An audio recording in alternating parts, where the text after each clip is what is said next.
આજે કદવાલ વડોદ ખાતે આમ આદમી પાર્ટીની પરિવર્તન સભા યોજાઈ। એમાં છોટાઉદેપુર જિલ્લાના તમામ પદાધિકારીઓ ઉપસ્થિત રહ્યા।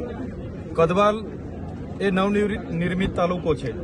2 ઓક્ટોબરના રોજ એમને નવા તાલુકા તરીકે જાહેર તો કરી દેવામાં આવ્યો છે।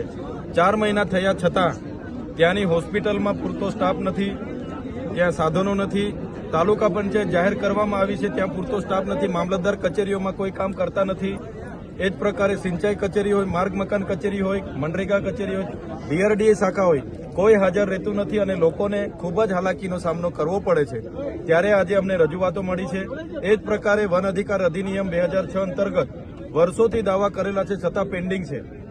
આજે ભીકાપુરાથી ઉપરના જે પણ ગામડા આવેલા છે, 35 થી 40 ગામોમાં આજે બસની સુવિધાઓ નથી। ત્યાં આજે ઘણા ગામો એવા છે કે ત્યાં આજે જવા માટેના રસ્તાની પણ સુવિધાઓ નથી।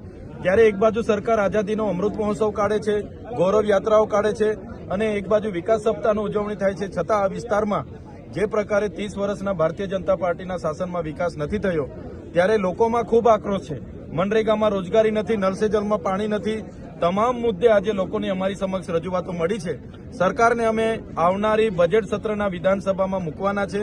જો સરકાર કદવાલ છોટાઉદેપુરના લોકોના સમસ્યાનું નિરાકરણ નહીં લાવશે તો તમામ લોકોને અમે ગાંધીનગર વિધાનસભા બજેટ સત્ર વખતે આહવાન કરીશું અને વિધાનસભાના ઘેરાવાની ફરજ પડશે તો અમે વિધાનસભાનો ઘેરાવો પણ ત્યાં કરીશું।